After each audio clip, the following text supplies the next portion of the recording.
Well, in 1 Kings chapter 18, we're going to see them throw down with a rumble. So if you'll turn your Bible to 1 Kings chapter 18, let's get ready to rumble.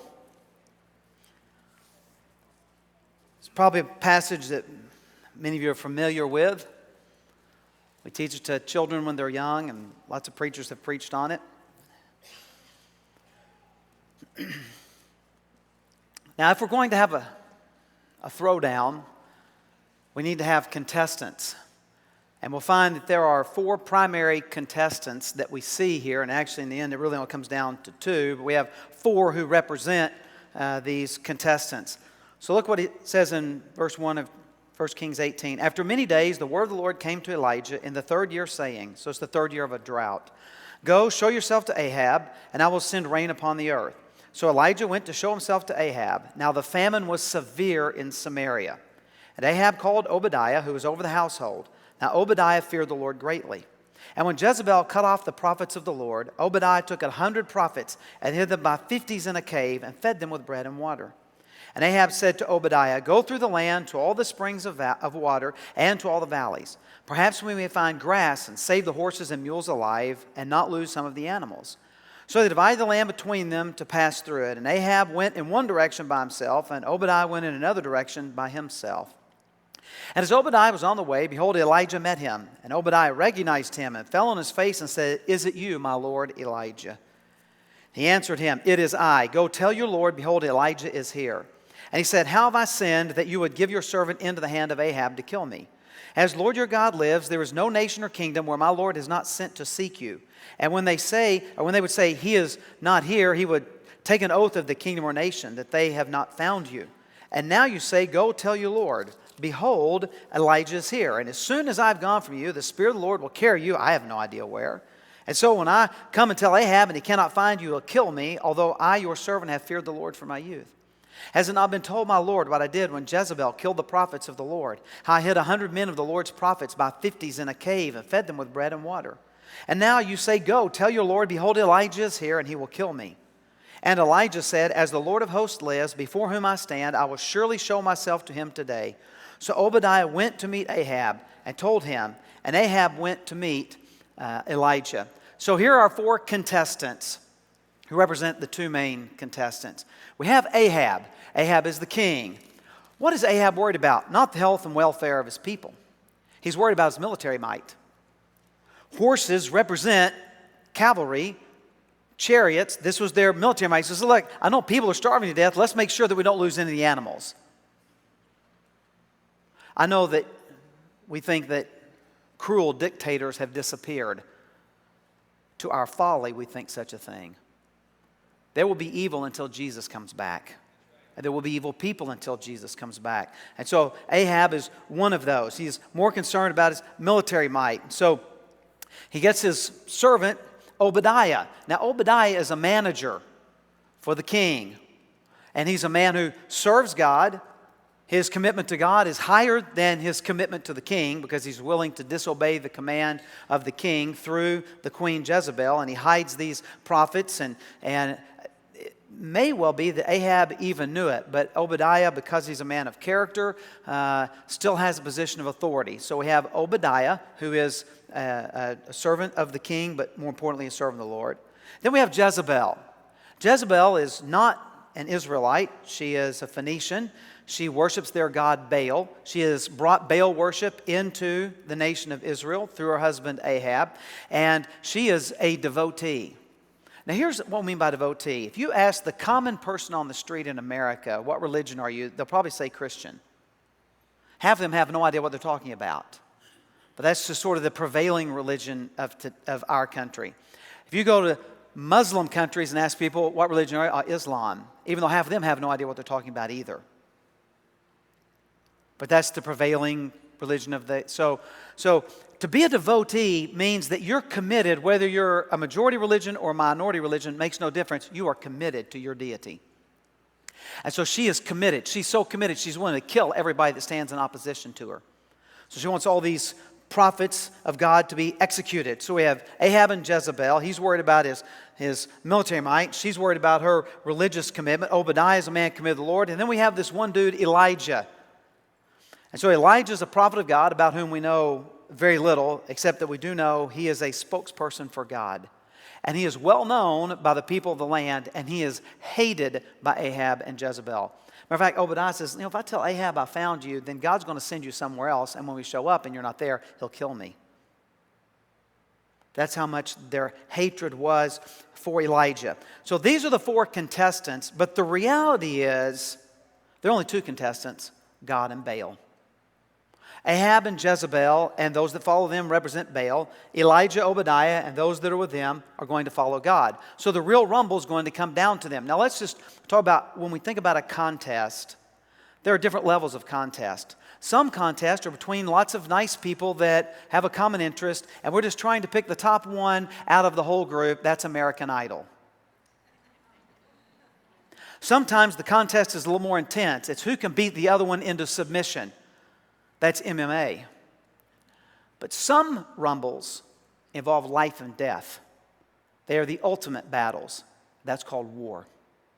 And what we have here is not an American Idol level of a rumble. It's not even MMA level. It is a life and death level. It is a war between the true God and the false God. Because people have already died in this war. Jezebel has already slain many of the prophets. Obadiah has put his life on the line to protect these 100 prophets of Baal. Elijah has been on the run because Ahab is seeking his life. So when we talk about that, we're not talking about a contest among lots of people that are nice to see who's going to win the prize. We're talking about a life and death struggle. The future of the nation rides on the rumble that's about to happen. So with that in mind, let's pick up in verse 17 with the actual contest that we have between Baal and Yahweh and their representatives. So verse 17, when Ahab saw Elijah, Ahab said to him, "Is it you, you troubler of Israel?" And he answered, "I have not troubled Israel, but you have, and your father's house, because you have abandoned the commandments of the Lord and followed the Baals. Now therefore send and gather all Israel to me at Mount Carmel, and the 450 prophets of Baal and the 400 prophets of Asherah who eat at Jezebel's table." So we have 850 to 1. Baal is their male deity, and Asherah is his female consort. So we have 850 of them that are all going to meet. Now, this is how most fights get started. It's with words. Somebody pops off, and then it escalates. That's the way that it goes. And my family all thinks I'm insane, but if somebody pops off to me, a lot of times I was going to say, "Do you want to fight or walk off?" And they're like, "What?" I'm like, "Well, this is only going to end one of two ways. Either we fight or we walk off. Let's just cut to the end and be done." Like, I don't want to waste all the words in between. Let's just go. It's amazing how that just stuns people. It just shocks them, and they walk away. One of these times it won't happen, and it probably won't end well for them. But anyway, so we have 850 to 1.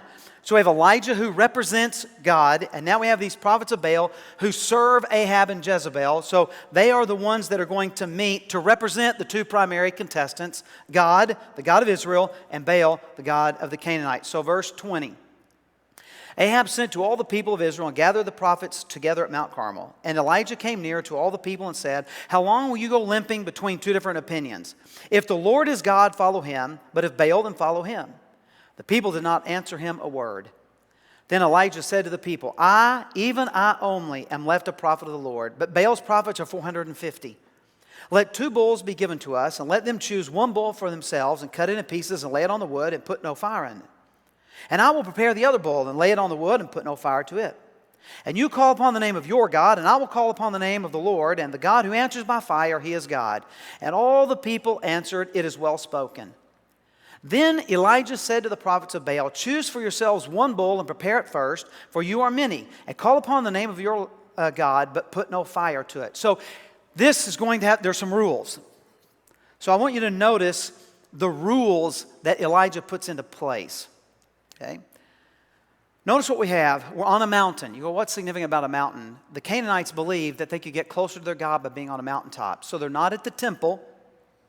They're up on a mountaintop where oftentimes they would go to worship Baal.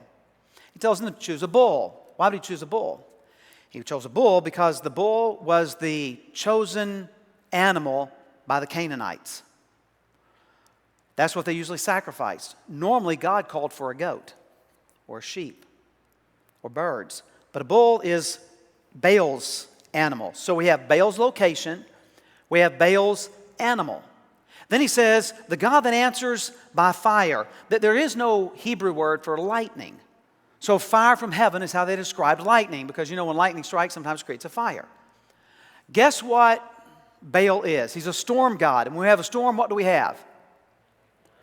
Okay, let's go a little slower. Baal is a storm god. When we have storms, sometimes we have lightning. So we have Baal's location, we have Baal's animals, we have Baal's weapon, which is lightning. So all of these are here. And then Elijah says, y'all go first.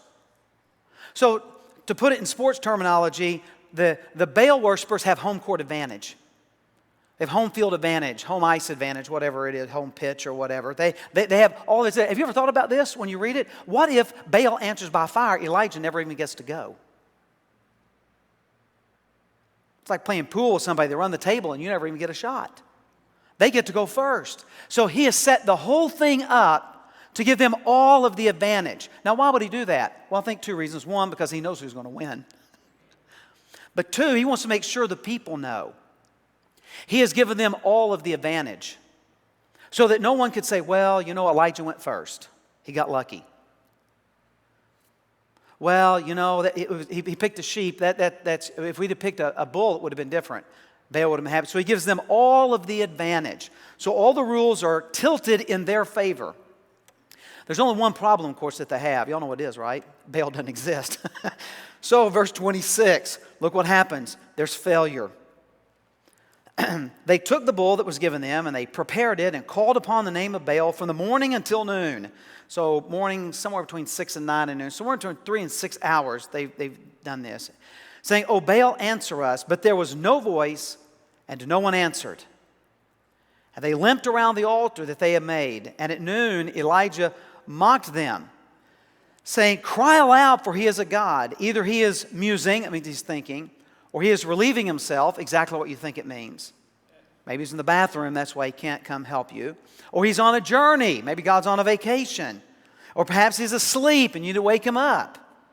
I love this because this is the kind of verse that lets us know that sarcasm is very scriptural.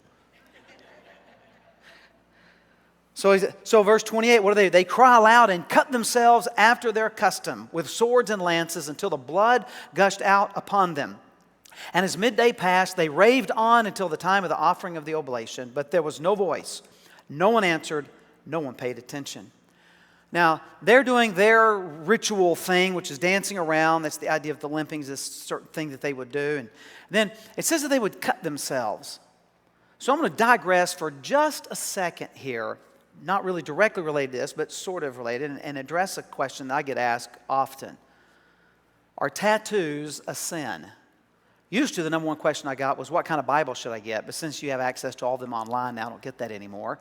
But I get this question quite a bit. What does the Bible say about tattoos? Well, let me give you a verse, explain it, and then connect it to this. In Leviticus 19:28, the Bible says, "You will not make any cuts on your body for the dead or tattoo yourselves. I am the Lord." What they're talking about in Leviticus is you are not to participate in a Canaanite religious practice. They would mark their bodies for the dead to try to ensure that the dead would get into heaven.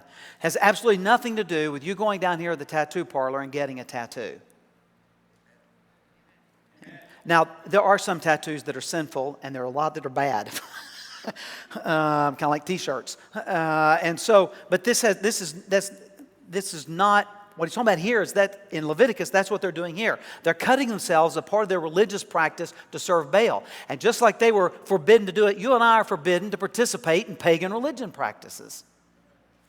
And so this is about a purity thing for them. And so I love the end of verse 29 because it summarizes the whole thing. 3 times, bang, bang, bang. No voice, no one answered, no one paid attention. No, no, no. What was the answer from heaven? No. There's no lightning. There's no fire. There's no consumption of the altar. Nothing happens. So their turn is completed. Now it's time for Elijah and victory. Verse 30. Elijah said to all the people, "Come near to me." Now why would he ask them to come near? Because he wants to make sure that nobody thinks he fakes the fire. Like he's got a little flint, he kind of like a match, and he strikes it on his pants and throws it in the fire, and whew, there it goes. So he says, y'all come near, so you can see there's no sleight of hand going on here. Come near to me. And all the people came near to him. He repaired the altar of the Lord that had been thrown down. He took 12 stones, according to the number of the tribes of the sons of Jacob, to whom the word of the Lord came, saying, Israel be your name.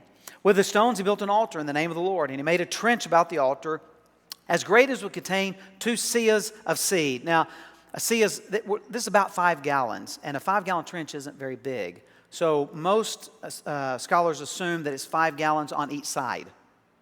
So the entire trench is not but 2 seahs on each side for a total of about 20 gallons. He put the wood in order and cut the bull in pieces, laid it on the wood. He said, fill 4 jars with water and pour it on the burnt offering and on the wood. Now, where did they get the water from? They're in a drought. Well, Mount Carmel overlooks the Mediterranean Sea. The water's not drinkable, but you can sure pour it on a fire. This means you understand. We don't drink salt water, but you can dump it on this. So they go down and fill the 4 jars. He said, do it a second time. They did it a second time. He said, do it a third time. This is dramatic. How quickly does this happen in the Bible? 2 verses. How long does it take to go all the way down the mountain, fill up the pots, and bring them all the way back up and pour them? So there's a long dramatic effect that Elijah is doing. He's really, kind of a showman here. So verse 35, the water ran around the altar and filled the trench also with water. At the time of the offering of the oblation, that's the evening offering, Elijah the prophet came near and said, O Lord, God of Abraham, Isaac, and Israel, let it be known that this day that you are God in Israel, and that I am your servant, and that I have done all these things at your word. Answer me, O Lord, answer me, that this people may know that you, O Lord, are God, and that you have turned their heart back. Then the fire of the Lord fell and consumed the burnt offering and the wood and the stones and the dust and licked up the water that was in the trench. It's all gone. Okay, so here's the Greek word for this. Boom. I mean, I don't know if it takes a while to do it or if it happens instant. I don't know, but it's all gone. Everything, even the stones, they're all gone. So verse 39. And when all the people saw it, they fell on their faces and said, the Lord, He is God. The Lord, He is God. This fight is over. It's a knockout. It's a no contest. God has won and proven Baal to be non-existent. And Elijah said to them, seize the prophets of Baal, let not one of them escape. And they seized them, and Elijah brought them down to the brook Kishon and slaughtered them there. So notice it's kind of interesting the way it goes through. Elijah takes his time to prepare the altar. Then it's a simple prayer. Because listen, the prophets of Baal thought they could convince their God to do something. You and I don't convince God, we ask God. And so Elijah just very calmly comes before the Lord and prays for that God's glory would be revealed and the people would be converted. And then the fire fell, the people repented. Now, why did they destroy the prophets of Baal? Well, according to Deuteronomy 13 and again Deuteronomy 18, false prophets were to be executed lest they lead the people astray. And so Elijah is following through with what the Bible commands. Now, this is a great account, but let me just say a couple things about this miraculous event. This is the only time in the Bible that it happened. Fire does come down from heaven a couple other times, but this is the only place that we find this sort of thing. So I don't want to encourage you to go out to your neighbor who is a pagan and say, hey, why don't we meet in my backyard? And we'll get a couple of cows and we'll butcher them and we'll just have a little contest. This is unusual. As a matter of fact, almost all the miracles of the Bible only occur in 3 places. Moses and Joshua, Elijah, Elisha, Jesus and the apostles. Miracles are not even normal in the Bible. That's why they're called miracles. If they were normal, they wouldn't be miracles. They would just be normal. Nod. Okay. I mean, there are lots of things God does that are providence, God working through our world. There are lots of things that God does that are amazing. But this is not like kind of the way it normally happens. Even for Elijah, this is not the norm. But I do want us to understand the concept of a constant war between the true God and false gods. We don't have people that worship Baal anymore. Actually, there are a handful of people, but not many. So this is not a call for you and me to not worship Baal, because if that's the call, everybody's going to leave here today and go, got this one, check. I'm good. No problem. Don't have this issue. But you and I will always fight things that will strive to take our attention, focus, energy, and importance away from God. There will always be things that people see as the supreme answer. That's why when bad things happen, people look to science, people look to government, people look to leaders, look lots of places, because everybody needs something that's going to fix it.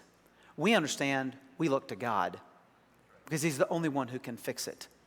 Our trust doesn't lie in anything else. Our trust lies in God. Now, God, through His providence, does give leaders and does give science and all that, but that is not our answer. But the reason people turn to that is because they don't believe that God can give the answer. Our answer comes from God. He's the one in whom we trust because He is the only one. And let me just really see if I can drill this down to make you uncomfortable. Our supreme goal in life is not to be popular on social media. It is to be right with God. So there are always things that will compete for this is most important in my life. And that's what we have here is a rumble between what is most important, Baal or God, and God has thrown down and shown that He wins. Now, most people end here and think that what begins in verse 41 is just sort of an add-on, not really connected with everything that happened before. But actually what happens in the last few verses of the chapter is maybe more important than the fire coming down from heaven. So look at what happens. Elijah said to Ahab, and notice Ahab hadn't said anything. When you lose, you typically don't say a whole lot.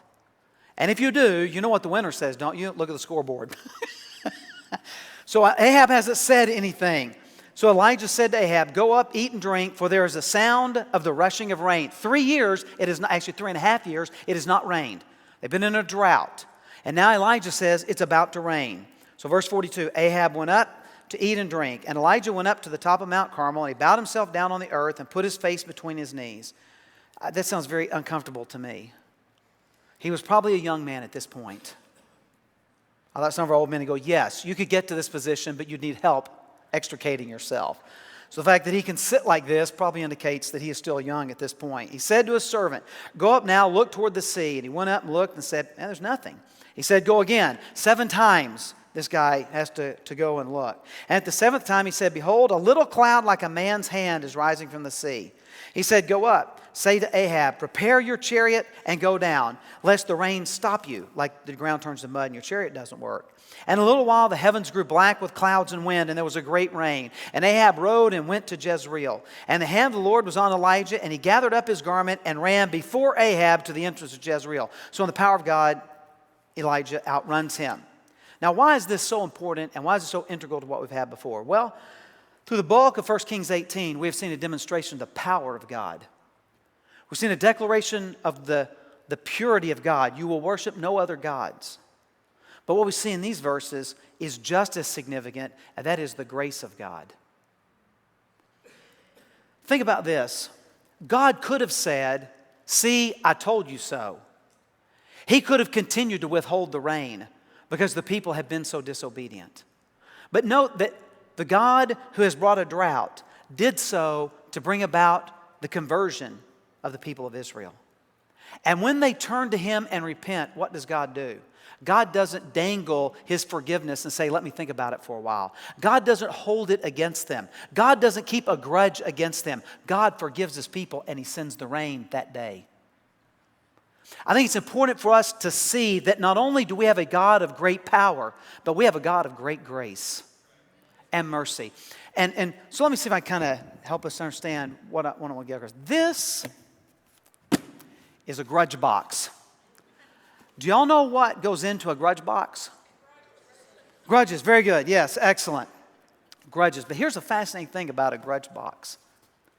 You're the only one that gets to put anything in there. I can't put anything in there. I might do something to you or against you or say something against you, but the reality is you decide whether or not you're going to put it in here. Here's what happens. There are a lot of people whose lives are miserable because they're carrying around a box full of grudges. I am so glad God does not keep a grudge against me. God emptied the grudge box against me, and He put it on His Son, Jesus Christ, who died in my place so that I could be forgiven. Don't stop the story of Elijah on Mount Carmel with the fire falling and how cool that is. Read to the end of the chapter that God, by His grace and His mercy, poured the rain out on them that day. I'm glad that our God is a powerful God. I'm glad that He has demonstrated He is the only God and He can make the fire fall from heaven. But I am thrilled that this powerful God does not hold a grudge against me. That He, oh Lord, if You were to mark iniquities, who could stand? But with our God, there is much redemption. I love Psalm 134. God does not hold a grudge. I just love it. I just want to say it again. Our God does not hold a grudge against us. He poured out the rain that day. I'll be honest with you, if I was God, I'd at least let Him stew for a week before I sent the rain. Come on, you know you would have too. Some of you think a week. I was more like in the month or the year mode.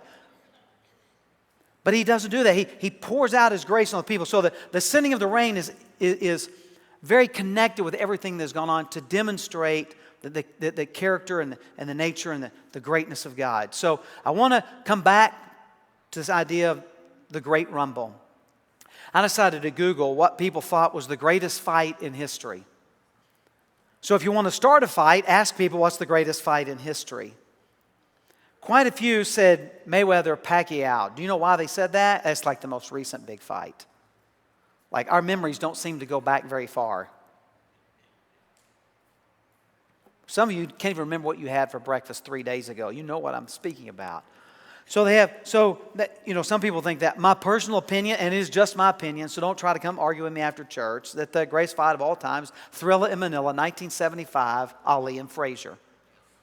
Unfortunately, my guy lost, but regardless, many people think it's the greatest fight in history. But it's not.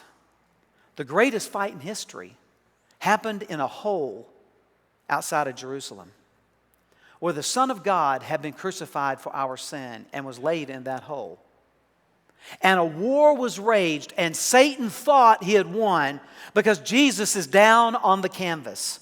He thinks he has the victory. He has put an end to God's plan for redemption. But on Sunday morning, fire didn't fall from heaven. Jesus came out of the tomb. And the victory was won for you and me. And the greatest battle was decided when Jesus declared that He is God and He is victorious and we have everlasting life in Him.